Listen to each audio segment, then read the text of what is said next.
အားလုံးပဲမင်္ဂလာပါရှင်ဒီနေ့ဗီဒီယိုလေးကတော့ VNM ဗီဇာမျိုးစားတွေကိုပြပြပေးသွားမှာဖြစ်ပါတယ်ရှင် VNM ကိုလာမယ်ဆိုရင် Arrival Visa နဲ့လည်းလာလို့ရတယ်လို့ E-Visa လျှောက်ပြီးတော့လည်းလာလို့ရပါတယ်ရှင် VNM မှာလာကြာနေခြင်းနဲ့ဆိုရင် VNM E-Visa ကို online ကနေအလွယ်တကူလျှောက်လို့ရနိုင်ပါတယ်ရှင်ဗီဇာလျှောက်တဲ့ကြာချိန်ကတော့9ရက်ကနေ14ရက်ကြာနိုင်ပါတယ်ရှင်။ VNM E-Visa သက်တမ်းကရက်90ခွင့်ပြုထားပြီးသက်တမ်းကုန်သွားရင်နောက်ထပ်ရက်90ကိုနိုင်ငံအပြင်ထွက်ပြီး E-Visa ပြန်လျှောက်ရပါတယ်ရှင်။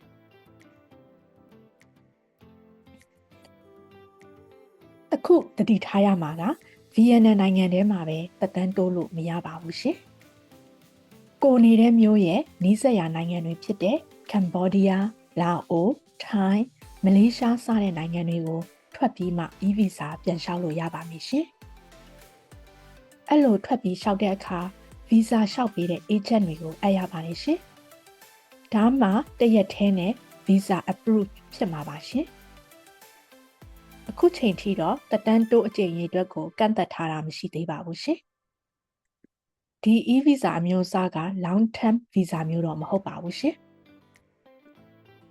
နောက် visa တစ်မျိုးကတော့ business visa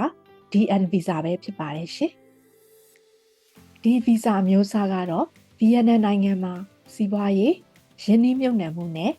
အလုပ်သဘောတူညီမှုတွေကိုပြုလုပ်လိုသူတွေအတွက် short term business visa တနည်းအားဖြင့် DN visa ကိုလျှောက်ထားနိုင်ပါတယ်။ DN visa မှာက DN1 visa နဲ့ DN2 visa ဆိုပြီးတော့2မျိုးရှိပါတယ်ရှင်။ DN1 visa က Vietnam based company တစ်ခုနဲ့ပူးပေါင်းဆောင်ရွက်လိုသူတွေအတွက်ဖြစ်ပြီးတော့ DN2 visa ကတော့ Vietnam မှာ investment ပြုလုပ်လိုသူတွေအတွက်ဖြစ်ပါတယ်ရှင်။ DN visa ကိုလျှောက်မယ်ဆိုရင်တော့ Vietnam based company sponsor letter တနည်းအားဖြင့် invitation letter လိုပါတယ်ရှင်။ DN visa နဲ့လည်းတရားဝင်အလုပ်လုပ်ခွင့်မရှိပါဘူးရှင်။ Business visa ကိုဘယ်သူတွေလျှောက်တင်လဲဆိုရင် Vietnam based company တစ်ခုနဲ့ပူးပေါင်းဆောင်ရွက်လိုသူတွေ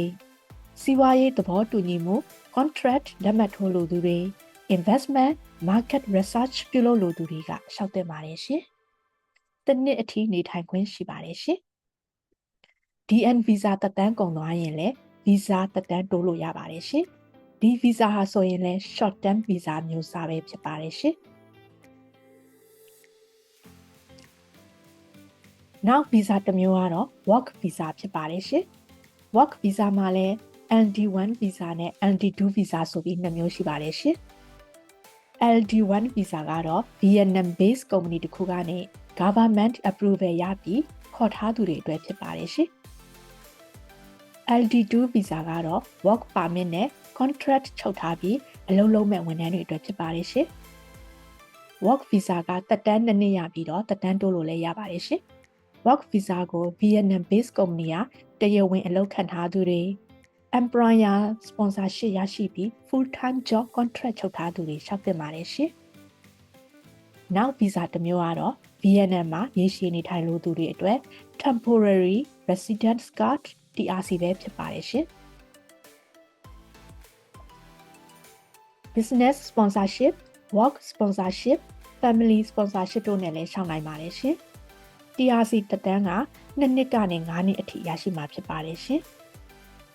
TRC ရရှိရင် visa run စရာမလိုပဲ VNM ထဲမှာနေထိုင်လို့ရပါတယ်ရှင်။ TRC သက်တမ်းကုန်ရင်လည်းသက်တမ်းတိုးနိုင်ပါတယ်ရှင်။နောက် visa တစ်မျိုးကတော့ student visa, DH visa ဖြစ်ပါတယ်ရှင်။ Vietnam University ဒါမှမဟုတ် Vietnam School မှာတက်ရောက်လို့တဲ့ကျောင်းသားကျောင်းသူတွေအတွက်သင့်တော်ပါတယ်ရှင်။ကျောင်းတက်ရမယ့်နှစ်ကာလအတိုင်းလည်းနေထိုင်ခွင့်ရှိပါတယ်ရှင်။ Vietnam မှာကျောင်းတက်ချင်သူတွေအတွက်အဆင်ပြေပါတယ်ရှင်။ဒီ student visa နဲ့တော့အလုပ်လုပ်ခွင့်မရှိပါဘူးရှင်။နောက်ဆုံး visa တစ်မျိုးကတော့ investor visa ဖြစ်ပါတယ်ရှင်။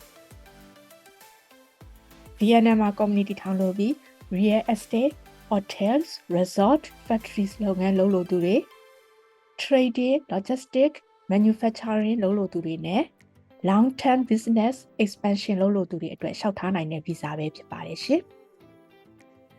VN နိုင်ငံမှာစီးပွားရေးလုပ်ငန်းတွေစလို့သူတွေနဲ့ရင်းနှီးမြှုပ်နှံလို့သူတွေအတွက် investor visa ကို Vietnamese government ကထုတ်ပေးတာပဲဖြစ်ပါတယ်ရှင်။ investment amount ကို DT1 ကနေ DT4 အထိအမျိုးအစားခွဲခြားထားပါတယ်ရှင်။အသေးစိတ်သိလို့တဲ့ visa မျိုးစားကို comment မှာရေးခဲ့ပေးပါရှင်။အားလုံးကိုကျေးဇူးတင်ပါတယ်ရှင်။